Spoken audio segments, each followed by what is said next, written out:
Good evening, guys. It's Joshua Klein, your host of the Draft Beard podcast. The NFL draft is over. So the 2024 NFL draft has come and gone, and we're going to recap days 2 and 3 of the NFL draft. NFL draft round 2 started with a flurry of trades. You see all the trading activity we thought we might see in round 1. Teams are moving up and down the board, and that was primarily because the top 75 to 100 picks were the meat of this draft. So teams are trying to get the players that were higher on their boards. And we had some teams who performed really well in rounds 2 and 3, and a team or two who just didn't really perform. So with that, we're going to start off with the Denver Broncos. Actually, the Denver Broncos, I think they had a pretty good day 2 and 3.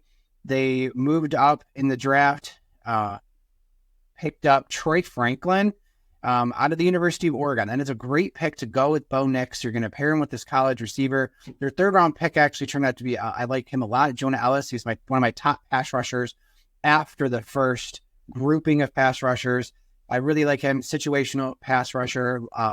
Lions fans locally may be familiar with him. His dad, Luther, played for them. He said other siblings who have played in the NFL. I like him a lot. Troy Franklin, getting him, again, who's going to pair well with Bo Nix, is a great idea for the Denver Broncos. They need some help at receiver anyway. He kind of slipped a little bit. He wasn't as high on my board. I had some concerns about his drops and some other issues, but, with Bo Nix already has the familiarity with him. Then you come into the 5th round, and they get Chris Abrams-Drain out of Missouri. I really like him as one of my top nickel corners in this draft. I think he wasn't that far down the board from his counterpart, Ennis Rakestraw, who ended up going to the Lions.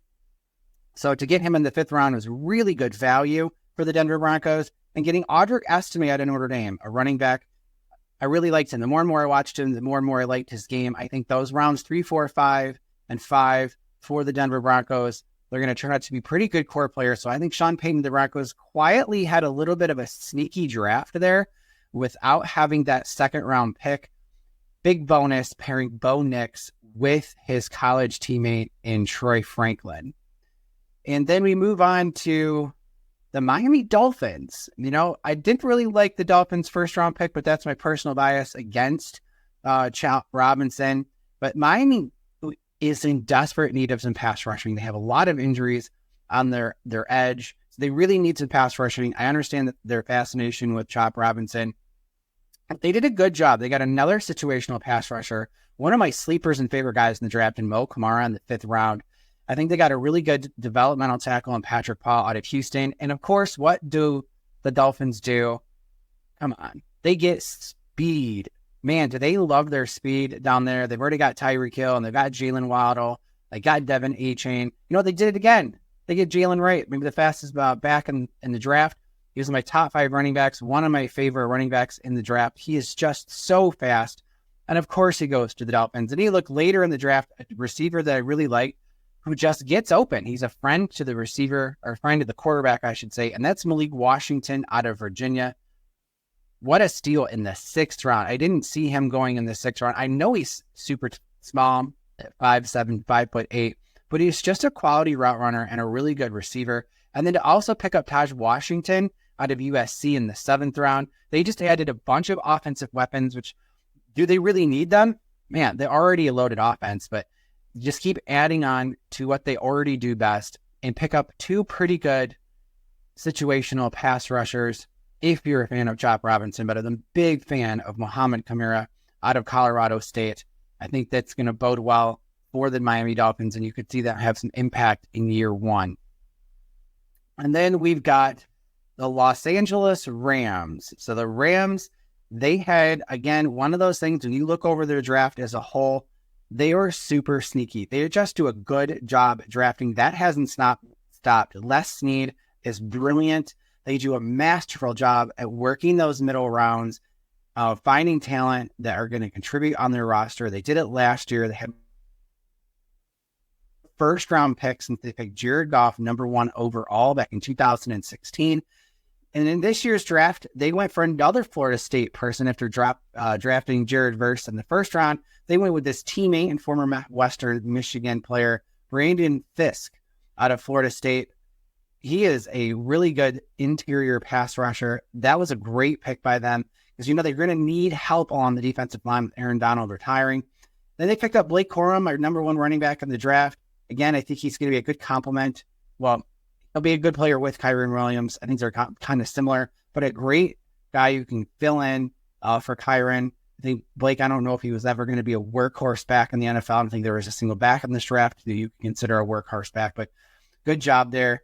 Brandon Jackson out of Washington State, defensive end. Again, they added to the defensive line. I really like that player as well. That was a really good pick. And getting Tyler Davis from Clemson. So they added 4 players to the defensive line in this draft. They picked up a place kicker in Cardi out of Stanford. It's kicker. Hopefully it works out. I'm not really a big fan of drafting kickers in the draft, but hey, more power to him. If Cardi works out, it's got a big leg out of Stanford. And then Bo Lindmer, a guy I really liked. I had him in my top 5 of offensive centers in this draft, and he ended up going in the 6th round. So I think the Rams had a very good draft. Super sneaky. They also added KT Levinston, the offensive guard out of Kansas State in the 7th. So they added backups to their offensive line when they added starters with free agency, and they added a starter last year in Steve Avila. So I think the Los Angeles Rams had a very good draft. They got some depth. They got some guys who are going to come in and start. I think you're going to see this 2 years in a row that when we start recapping the results of the 2024 draft towards the end of this next NFL season, I think you're going to find out that the Rams maybe had the best draft. We'll see. They might have one of the most impacts of any team in this year's NFL draft. Then we get to the Atlanta Falcons. Well, we know day one didn't go so well, at least, from most of us out there, did not think the Atlanta Falcons did themselves any favors by taking Michael Penix at number 8 overall. And then I think they had not only the number 1 most questionable pick in the draft, but I think they have the number 2 most questionable pick in the draft. Not to say that picking Rook Ororo, the player, is a bad player. He was in my top 10 defensive tackles in the draft. But you took Rook Ororo from Clemson, local kid from Detroit area. You took him 1 pick ahead of the Washington Commanders, taking Jerzon Newton. Jerzon Newton is sitting on the board for you, and I had him as my number 7 overall player. If they would have taken him at number 8 in the draft, I would have praised that. I mean, that's a great pick for them. There needs really more on the edge, but you can't complain by taking great players. And they passed over him for Rook Ororo.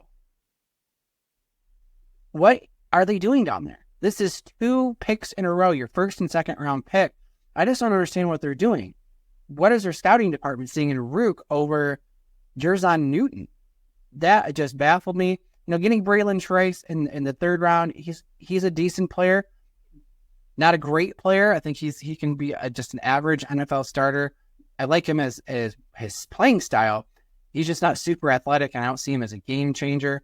Brandon Dorless, again, if you're going to try to move him inside, that's where his function is going to be best. If he wants to play on the outside, that's not where you see he's going to have the best impact. To see him more on the inside. It's all going to depend on how Atlanta plays him in the 4th round. 5th round, I like J.T. Bertrand. I think he could be a really good special teams player, maybe be a fill-in linebacker there in the 5th round. But honestly, I don't know what in the world the Atlanta Falcons are thinking in this draft. Just puzzling pick after puzzling pick. They pick Ororo right ahead of Jerzon Newton. And who did they leave him for? Right there, the Washington Commanders. Washington doesn't need Jerzon. They already have 2 very good and impactful interior defensive linemen. But they go ahead and they take Jerzon anyway. Why? Because he's the best player on the board. This is a great decision, masterful by Adam Peters in his first year as general manager of the Washington Commanders. Take the best player on the board. So they'll figure out what they're going to do and how they're going to do or use Jerzon Newton. Are you going to do 3 interior linemen on the field at the same time? You're going to do a rotational, but just pick the player and figure it out. Good players will find a way to make the field. Down the road, look, maybe you have a replacement and you can unload one of the guys with the bigger contract. But Jerzon Newton going to the Washington Commanders, that's the smart pick there.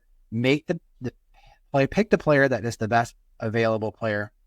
Then they took another one. They took another just pure football player, and Mikey Sanders, still out of the University of Michigan, by far the best nickel corner in the draft. That was a great pick by the Washington Commanders.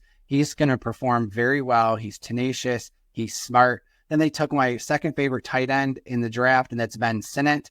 I know a lot of other people would have had him more down their draft boards. I like him. He's a versatile tight end. He can play inline. You want to move him off the line. You want to put him at an H-back.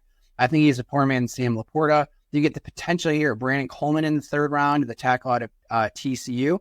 Athletic, has a lot of potential.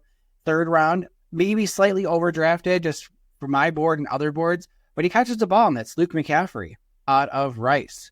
He did play quarterback, transitioned over to wide receiver. I think that's a good pick for them. Jordan McGee has some sneaky potential as a linebacker. So overall, the Washington Commanders, I know they had a lot of picks. They had a very, very good draft on days 2 and 3 in the draft, partially thanks to the Atlanta Falcons and other teams, honestly, but especially Atlanta picking another defensive tackle over Jerzon. I still won't get that. But hey, Washington, great job on you. Did a really good job. They had one of the best drafts in the 2024 draft. Obviously, we're looking at the day of the draft or the days after. So this is kind of like an instant analysis. We'll see how time goes. But the team that just absolutely stole the draft are the Pittsburgh Steelers. The Pittsburgh Steelers, what a haul for the Pittsburgh Steelers. Getting Troy Fontenot in the first round. And then you follow it up and you pick one of the most interesting and strong centers in the draft in Zach Frazier. He just screams Pittsburgh Steeler. They have a long tradition of having really good interior linemen, especially at center. And they could have drafted another one that could be in the Pittsburgh Steelers lore, and that is Zach Frazier out of West Virginia. Fantastic pick. They had a desperate need at center. They followed up with wide receiver Roman Wilson in the third round. A lot of people suspected maybe he would sneak into the late first, early second. I think that's another great fit for the Pittsburgh Steelers. He's going to be a very good first down getting wide receiver. He's got sure hands. Then he followed up with Peyton Wilson in the third round. Now, if Peyton Wilson actually had an ACL on one of his legs and didn't have all the injury concerns, he's a first-round type linebacker. He's athletic. He's all over the field. That if you get 3, 4, 5 good years out of him, God bless you. Now, maybe he's surprises us all and has a long NFL career, but he's going to be an impactful linebacker. I think Pittsburgh's going to know how to use him right. Great player in Peyton Wilson. Just wish you didn't have the injury concerns. And then they go to the fourth round, and they followed up with another offensive lineman, another one of my favorite players in this draft, a player I desperately wanted my team to draft. That's Mason McCormick out of South Dakota State. He's going to come in. He's not going to have to start because they've added so many pieces to that offensive line here. This is their third offensive lineman. He can be your swing interior offensive lineman and develop, and maybe he can become your starting guard. And then you also have him the ability to play center. So if Frazier goes down, or you want to swap him around, maybe you move Frazier over to guard, you move McCormick over to center, whichever they feel is the best position there for both of those players. Man, what a fantastic draft. You get Logan Lee out of Iowa, an athletic defensive lineman. I'm sure they can figure out where to place him. But man, what a haul. 3 offensive linemen, all with starting capabilities, all with first and second round grades. And to get them one in the fourth, one in the second, one in the first, absolutely tremendous drafting by Mike Tomlin and the Pittsburgh Steelers. They have just remade that offensive line in one draft. So, and last but not least, I just want to give a shout out to the city of Detroit. As a person who lives locally to Detroit, the national media and all the rest of the world got to see what we know here in Detroit. This is the best sports town in America, bar none. I know you can talk about Philadelphia and Boston and others, and our teams have been down lately, but the Detroit area people just showed up. 775,000 people showed up in Detroit. If they had more space, I bet you more people would have showed up. They had to close it down the first 2 nights because the capacity was full. What a showing for Detroit. Couldn't be prouder of my hometown, home state here. And it looked great on TV. And the moment when we traded up and picked Terrion Arnold, what a moment for him and the city of Detroit. What a great experience. Hopefully Detroit gets on the rotation to hosting the NFL drafts. But if you look at the recap of the whole draft, those are the teams I think that did very well. One team in particular, not sure what in the world they were doing, and just really appreciative and really happy of what Detroit was able to do, and the fans here. And we are just such a passionate team, fan base. Our teams have stunk for years. The Lions have stunk most of my life, most of my dad's life, probably most of his life, or his dad's life. So what an event for the city of Detroit. I'm glad it worked out very well. The weather, you got a little bit of 40-degree weather. You got a little bit of 80-degree weather, a little bit of rain. So everyone who came from out of town got to experience, we experience on an everyday basis here in the state of Michigan.